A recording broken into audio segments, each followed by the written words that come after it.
La ferme de Lille à Sausheim s'est lancée en 2019 dans la construction d'un nouveau laboratoire de transformation et d'un magasin de vente. Cette installation coïncide avec l'arrivée sur la ferme d'Anne-Catherine Tritsch et le départ de sa belle-mère à la retraite. L'investissement global s'élève à 300 000 €, 200 000 € pour le laboratoire et 100 000 € pour le magasin, financés via un prêt, des deniers personnels et des aides à l'installation. Donc c'était un terrain nu. On a décidé de construire un bâtiment qui comporterait deux parties, une partie laboratoire et une partie zone de vente.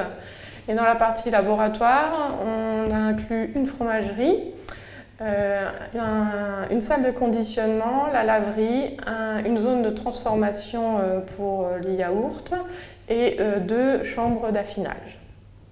On a choisi de faire un nouveau bâtiment pour intégrer justement cette nouvelle activité qui était la fromagerie, qui nous permettait de proposer un produit de plus à nos clients et de valoriser le lait qu'on produit sur l'exploitation.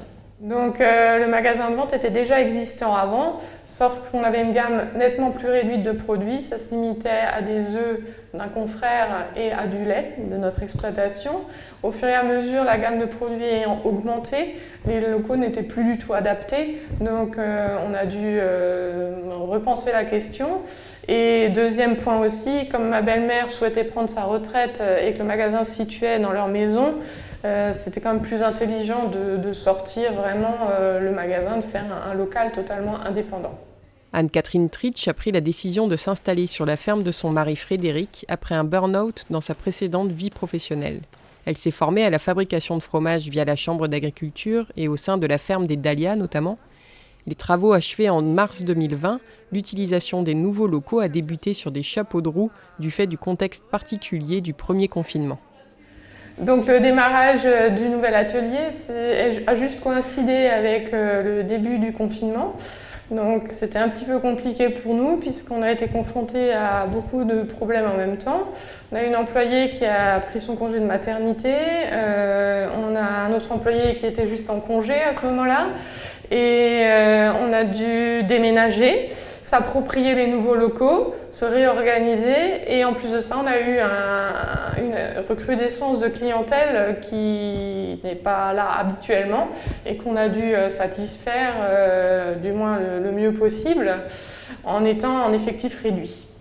Donc les premiers fromages, c'était pas évident parce que lorsqu'on est tout seul face à sa cuve, c'est pas la même chose que quand on a un maître de stage à côté qui est là pour rattraper les erreurs.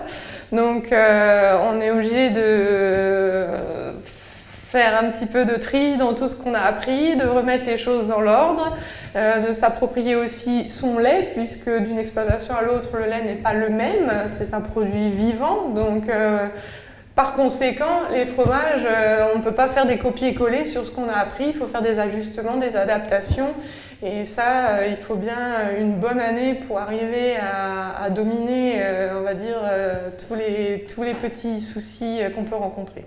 Cette année a été assez difficile, il y a eu des moments de découragement, ça je le cache pas, hein, des moments où je me suis demandé d'ailleurs ce que je pouvais bien faire ici.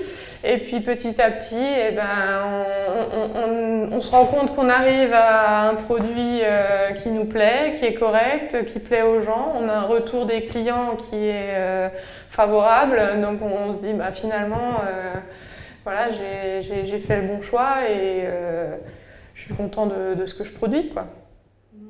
Anne-Catherine produit actuellement 3 fromages, le crémeux, un type de brie, le paysan, un type de comté et une raclette. Son choix s'est porté sur ces 3 recettes parce qu'il s'agit de fromages qu'elle aime manger à titre personnel, mais aussi pour se démarquer. Ils viennent compléter une gamme assez large de produits fermiers. Pour le moment, j'essaie déjà de peaufiner les recettes que j'ai, même si je les trouve bien. Je pense qu'il y a encore des choses à améliorer. Et ensuite, j'aimerais peut-être encore proposer un autre type de fromage, un peu plus style fromage frais, mais pour l'instant, la recette n'est pas encore du tout élaborée.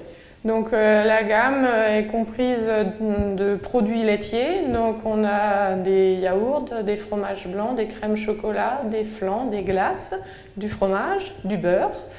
Et on a aussi toute une partie viande, donc colis de porc, colis de bœuf et une gamme de charcuterie, donc des saucisses, de la saucisse de foie, saucisse de viande, voilà.